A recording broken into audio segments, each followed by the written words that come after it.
السلام علیکم ورحمۃ اللہ وبرکاتہ۔ میرے محترم ناظرین، آج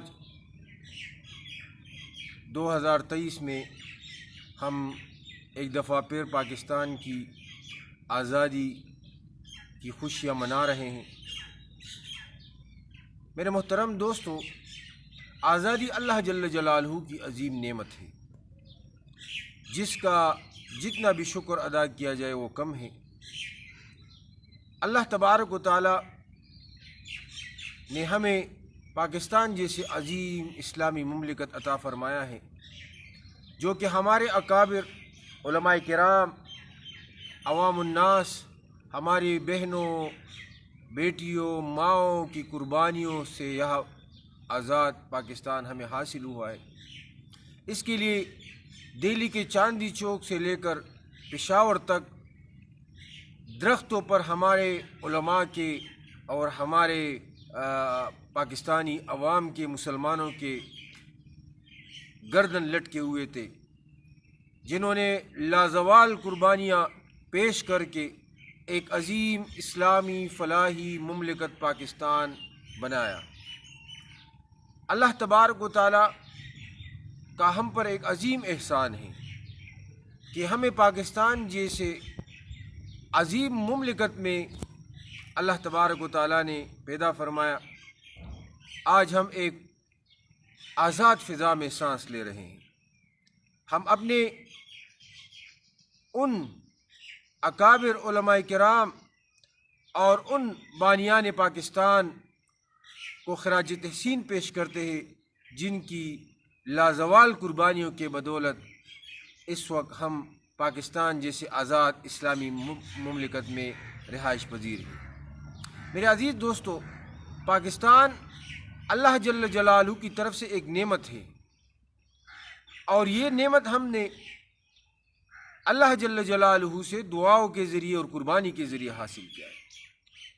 اور اللہ تبارک و تعالی کا ایک ضابط اور قانون ہے کہ جو نعمت آپ فرمائش پر حاصل کریں، اگر اس کی آپ ناقدری کریں گے تو پھر اللہ جل جلالہ اس پر آپ کو عذاب بھی دیں گے۔ اللہ تبارک و تعالیٰ کلام اللہ میں فرماتے ہیں، لَإِن شَكَرْتُمْ لَأَزِيدَنَّكُمْ وَلَإِن كَفَرْتُمْ إِنَّ عَذَابِي لَشَدِيدٌ۔ اگر آپ نے شکر ادا کیا، اللہ تبارک و تعالیٰ فرماتے میری نعمتوں کا، تو میں اور بھی آپ کو زیادہ انعام دوں گا، اور بھی احسان کروں گا، اور اگر آپ نے میری نعمتوں کی ناشکری کی تو میرا عذاب بھی بہت بڑا ہے۔ اس مناسبت سے میں آپ کے سامنے سورۃ المائدہ میں حضرت عیسیٰ علیہ السلام کے حواریون کا وہ واقعہ بیان کرتا ہوں، جب ان حواریون نے عیسیٰ علیہ السلام سے مطالبہ کیا کہ آپ اپنے رب سے درخواست کریں کہ ہمارے لیے خوان نازل کرے، یعنی طعام نازل کرے، دسترخوان لگائے۔ عیسیٰ علیہ السلام نے اپنے حواریون سے فرمایا کہ ایسے مطالبات اللہ تبارک و تعالیٰ سے نہ کرے۔ انہوں نے کہا اگر اللہ جل جلالہ نے ہمیں طعام کے وہ خوان عطا کیے، وہ نازل کیے، تو ہمیں معلوم ہو جائے گا کہ آپ اللہ جل جلالہ کے برحق نبی ہیں اور آپ سچ بول رہے ہیں، اور ہم اس خوان پر گواہ رہیں گے۔ تو میرے عزیز دوستو، حضرت سلمان فارسی رضی اللہ عنہ اور حضرت عبداللہ ابن عباس رضی اللہ عنہ کی روایات کی تفصیل میں آپ حضرات کے سامنے پیش کرتا ہوں۔ ان میں حضور علیہ الصلوۃ والسلام فرماتے ہیں کہ جب ان حواریون نے عیسیٰ علیہ السلام سے مطالبہ کیا تو عیسیٰ علیہ السلام نے ان سے فرمایا کہ آپ 1 مہینے تک روزے رکھیں، اللہ تبارک و تعالیٰ کی دعا قبول فرمائیں گے۔ پہلے تو انہوں نے تنبیہ کی، لیکن جب وہ نہ مانے تو انہوں نے کہا کہ 1 مہینے تک آپ روزے رکھیں۔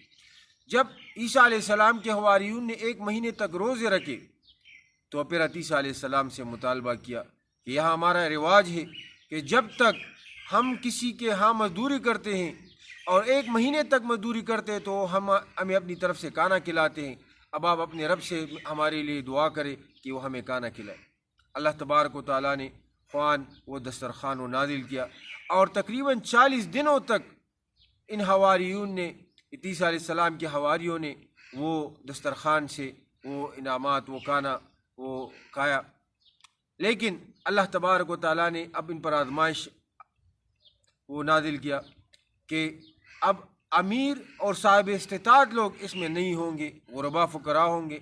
اور اس سے پہلے یہ بھی ضابطہ بنایا کہ جو بھی یہاں پر دسترخوان پر بیٹھے گا تو وہ کھائے گا، اور جو اپنے ساتھ لے جانا چاہتے تو ان کے لیے اجازت نہیں. لیکن ان لوگوں نے ہیلے بہانے شروع کر دی. جب انہوں نے ہیلے بہانے شروع کر دیے تو اللہ تبارک و تعالیٰ کی جانب سے ان پر عذاب آیا. یہ لوگ رات سوئے ہوئے تھے، جب صبح اٹھے تو سینکڑوں حواریون کے چہرے وہ خنزیر کی شکلوں سے بدل چکے تھے. ان کے درڑ جسم وہ انسان کے تھے، لیکن ان کے چہرے وہ مسخ ہوئے تھے. صبح بنی اسرائیل میں کوہرام مچ گیا.